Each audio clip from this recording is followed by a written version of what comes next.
Hello दोस्तों, हमारे YouTube channel में आप सभी का स्वागत है। तो दोस्तों, इस वीडियो में आप सभी को मैं एचएल से रिलेटेड कुछ बहुत ही इम्पोर्टेंट जानकारियां देने वाला हूं, जिसके द्वारा आप सभी को आने वाले 20 वर्षों में एचएल की ग्रोथ के बारे में काफ़ी बेहतरीन विजिबिलिटी, काफ़ी बेहतरीन आइडियाज मिल सकते हैं।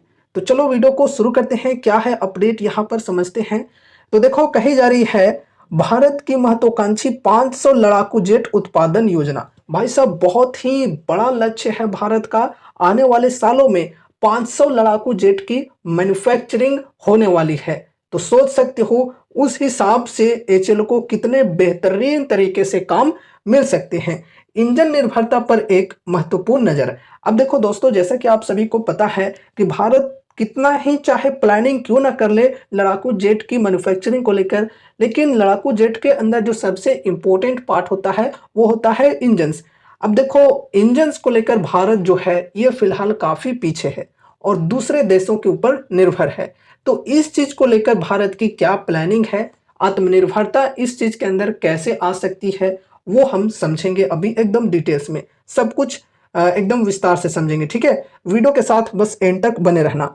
तो देखो, भारत ने अपनी वायुसेना की क्षमताओं के महत्वपूर्ण विस्तार पर नजर रखी है, जिसका लक्ष्य अगले 2 दशकों में घरेलू स्तर पर लगभग 500 लड़ाकू जेट का उत्पादन करना है। अगले 2 दशकों की ये प्लानिंग है, मतलब अगले 20 वर्षों की प्लानिंग है। अगले 20 वर्षों में घरेलू स्तर पर यानी कि इंडिजीनियस तरीके से लगभग 500 लड़ाकू जेट की मैन्युफैक्चरिंग होने वाली है। बहुत ही अच्छी खबर है।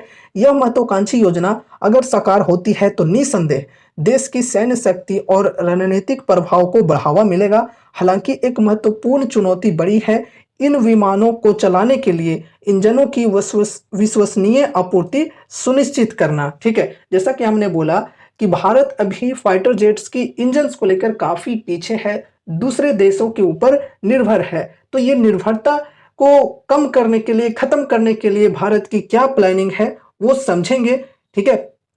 आगे बढ़ते हैं।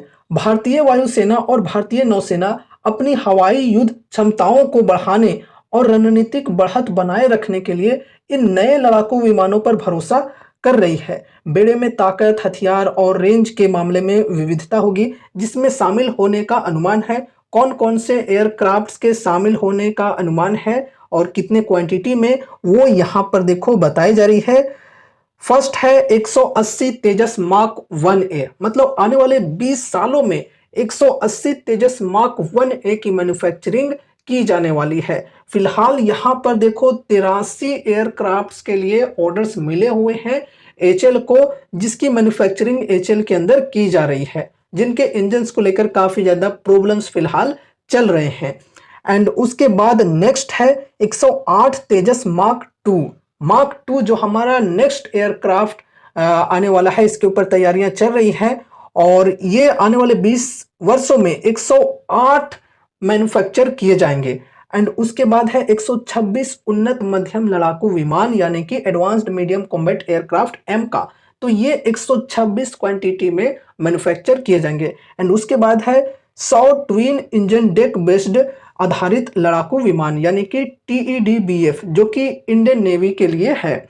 तो ये कुछ एयरक्राफ्ट्स हैं जो कि आने वाले 20 वर्षों में काफी बेहतरीन क्वांटिटी में मैन्युफैक्चर होने वाली है। एंड ये जो सभी एयरक्राफ्ट्स हैं, इनमें से कुछ की मैन्युफैक्चरिंग एचएल कर रहा है और कुछ की मैन्युफैक्चरिंग होने वाली है आगे चलकर। लाइक यहाँ पर हम मार्क 1A की बात करें तो इसकी मैन्युफैक्चरिंग हो रही है, मार्क 2 के ऊपर तैयारी चल रही है, एम का के ऊपर तैयारी चल रही है, TEDBF के ऊपर भी तैयारी चल रही है।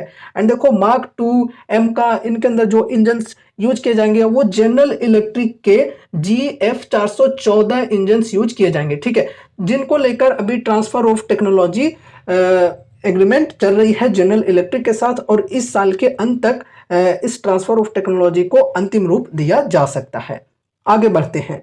भारत की लड़ाकू जेट उत्पादन योजना की सफलता विश्वसनीय इंजनों की निरंतर आपूर्ति पर निर्भर करती है। घरेलू इंजन विकास एक चुनौती रहा है और देश अक्सर विदेशी आपूर्तिकर्ताओं पर निर्भर रहा है। हालांकि स्वदेशी इंजन प्रौद्योगिकी में हाल की प्रगति भविष्य में आत्मनिर्भरता की उम्मीद जगाती है। अब देखो दोस्तों, ये जो 500 फाइटर जेट की मैन्युफैक्चरिंग की योजना है, ये सफल कैसे होगी?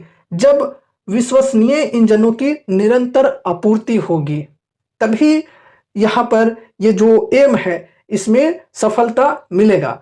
अब देखो, जैसा कि आप सभी को पता होगा और अभी हमने डिस्कस भी किया कि मार्क 1A के लिए ऑर्डर्स मिले हुए हैं डिफेंस मिनिस्ट्री के द्वारा एचएल को, लेकिन एचएल जो है ये सही तरीके से एयरक्राफ्ट्स क्यों डिलीवर नहीं कर पा रहा है इंडियन एयरफोर्स को? क्योंकि इंजन्स नहीं आ रहे हैं और इंजन्स के लिए काफ़ी समय पहले ही जनरल इलेक्ट्रिक को ऑर्डर भी दिए जा चुके हैं, लेकिन सप्लाई चेन डिसरप्शंस के कारण उनका ये कहना है कि हम इंजन्स को डिलीवर नहीं कर पा रहे हैं, ठीक है। और वो इंजन्स को डिलीवर नहीं कर रहे हैं तो हमारे जो मार्क 1 एयरक्राफ्ट हैं ये तैयार नहीं हो पा रहे हैं, क्योंकि इंजन के बिना यार फाइटर जेट उड़ेगा कैसे, है कि नहीं? तो देखो, कहीं ना कहीं जनरल इलेक्ट्रिक के ऊपर काफी बड़ी डिपेंडेंसी बनी हुई है मार्क 1A एयरक्राफ्ट्स को लेकर।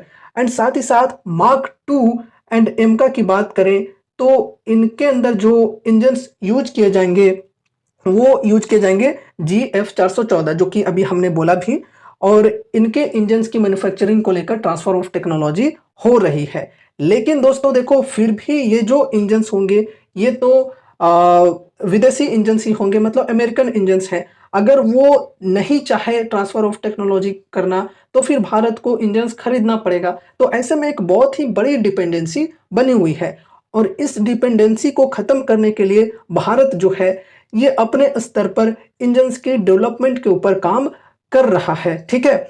ये जो इंजन्स के अंदर निर्भरता है इसको पूरी तरह से भारत खत्म करने के लिए कोशिश कर रहा है। आगे बढ़ते हैं।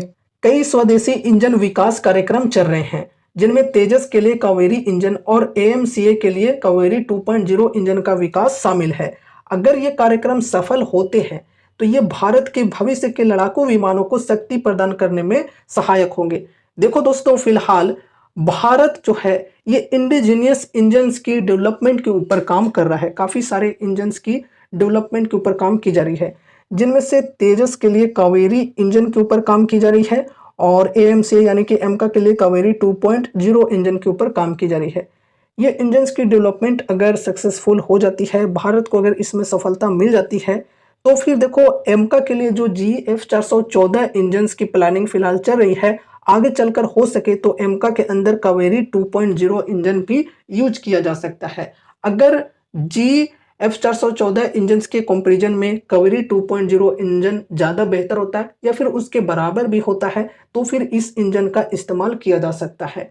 एंड इसी तरह से अगर हम तेजस के लिए बात करें तो कावेरी इंजन में अगर सफलता मिल जाती है तो जनरल इलेक्ट्रिक के इंजन्स को छोड़कर कावेरी इंजन्स का इस्तेमाल किया जाता है। अगर उनके इंजन्स के कंपैरिजन में कावेरी इंजन ज़्यादा बेहतर होती है या फिर उसके इक्वल भी होती है तो, एंड अगर ये सभी चीज़ें हो गई तो भारत की आत्मनिर्भरता के ऊपर एक बहुत ही बेहतरीन सपोर्ट होगी ये, ठीक है। क्योंकि इसमें जो भारत है ये फिलहाल काफ़ी पीछे है। अभी इंजन्स को लेकर भारत जो है ये दूसरों देशों के ऊपर काफ़ी ज़्यादा निर्भर है, ठीक है।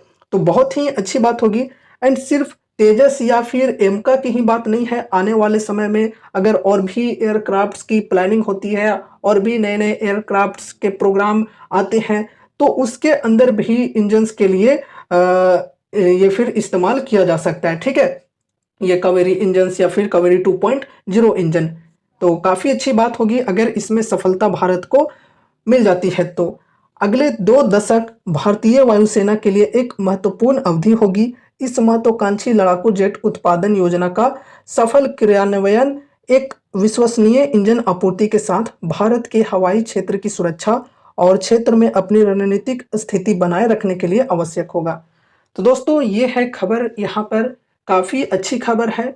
भारत की जो एम है अगले 20 वर्षों के लिए, ये काफ़ी बड़ी एम है। 500 फाइटर जेट्स की मैन्युफैक्चरिंग की एम रखी गई है। साथ ही साथ इंजन्स को लेकर क्या प्लानिंग चल रही है ये भी हमने डिस्कस किया। अगर ये सारी चीज़ें सही ढंग से होती है तो आने वाले समय में एचएल को काफ़ी बेहतरीन प्रकार से ऑर्डर्स मिल सकते हैं ये फाइटर जेट्स की मैन्युफैक्चरिंग को लेकर, ठीक है। काफ़ी बेहतरीन क्वांटिटी में है, यहाँ पर आप देख सकते हो 180 मार्क 1A, 108 मार्क 2, 126 M का और 100 TEDBF एयरक्राफ्ट, ठीक है। तो ये एयरक्राफ्ट्स की मैन्युफैक्चरिंग करने के ऑर्डर्स एचएल को आगे चलकर मिल सकते हैं अगले 20 वर्षों में। तो ऐसे में काफ़ी बेहतरीन फ़ायदे मिल सकते हैं। अब देखो यहाँ पर सिर्फ हम ये कुछ फाइटर जेट्स की बात करें, ऐसा नहीं है कि एचएल जो है सिर्फ यही एयरक्राफ्ट्स के अंदर काम करता है, बिल्कुल नहीं। जो रीजनल एयरक्राफ्ट्स होते हैं उनके अंदर भी एचएल काम करता है। साथ ही साथ जो हेलीकॉप्टर्स होते हैं, हेलीकॉप्टर्स के अंदर एचएल काम करता है। डोर्नियर एयरक्राफ्ट के अंदर भी काम करता है और भी काफ़ी सारे काम हैं भाई साहब।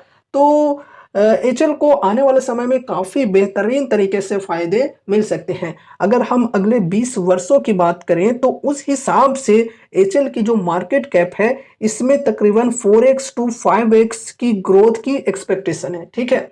मतलब जो मार्केट कैप अभी 3 लाख करोड़ के अप्रोक्स है, आने वाले 20 वर्षों में 12 से 15 लाख करोड़ तक पहुंच सकती है।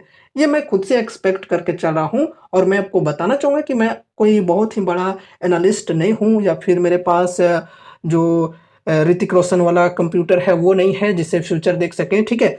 तो ये बस मेरी एक्सपेक्टेशन है कि आने वाले 20 वर्षों में 12 से 15 लाख करोड़ तक मार्केट कैप इनकी पहुंच सकती है और उस हिसाब से हमारे जो रिटर्न्स हैं वो काफ़ी ताबड़तोड़ बन सकते हैं।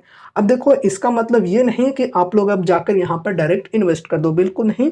खुद की स्टडी, खुद की एनालिसिस भी करनी ज़रूरी है। देखो मैं खुद भी यहाँ पर इन्वेस्टेड हूँ, तो ऐसा भी हो सकता है कि मैं बायज होकर यहाँ पर अच्छी-अच्छी चीज़ें आप सभी को कह रहा हूँ। इसलिए अपनी भी स्टडी एनालिसिस होनी चाहिए। अगर खुद की स्टडी, खुद की एनालिसिस होती है तो ट्रस्ट बनती है हमें उस स्टॉक के अंदर और तब जाकर हम उस स्टॉक को लॉन्ग टर्म के लिए होल्ड कर पाते हैं, ठीक है। और साथ ही साथ अगर आपके फाइनेंशियल एडवाइजर्स हैं तो उनसे एक बार कंसल्ट जरूर से करना है। अब देखो यहाँ पर टेक्निकल्स को थोड़ा सा डिस्कस कर लेते हैं। 52 एक हाई के लेवल से तकरीबन 24 से 25% की डिस्काउंट स्टॉक के अंदर अवेलेबल है। डिस्काउंट बढ़िया है एसआईपी करने के लिए और सपोर्ट के आसपास ही स्टॉक फिलहाल ट्रेड कर रही है। अब देखो दोस्तों, डिस्काउंट यहाँ पर ठीक ठाक मिल रहा है तो क्या यहाँ पर हमें इन्वेस्टमेंट कर देना चाहिए? बिल्कुल नहीं। पहले इस चीज को समझो। देखो अभी इनके जो Q2 के अर्निंग्स हैं ये आने ही वाले हैं और देखते हैं कि Q2 में कंपनी की परफॉर्मेंस कैसी रहती है। अगर रिजल्ट यहाँ पर बढ़िया आती है तो स्टॉक के अंदर तेजी आ सकती है। अगर रिजल्ट वीक आती है तो फिर स्टॉक के अंदर गिरावटें आ सकती है। तो इसलिए थोड़ा सा वेट करके हम कंफर्मेशन के साथ इन्वेस्टमेंट करेंगे तो ज़्यादा बेहतर होगा। अगर रिजल्ट्स बढ़िया आती है तो तेजी स्टार्ट हो सकती है, तो वहाँ पर हम इन्वेस्टमेंट कर सकते हैं। अगर रिजल्ट्स वीक आती है तो स्टॉक के अंदर और भी ज़्यादा गिरावटें आ सकती हैं, तो फिर हम और भी निचले स्तर पर बाइंग कर सकते हैं। इसलिए रिजल्ट का वेट करके चलना ज़्यादा बेटर हो सकता है।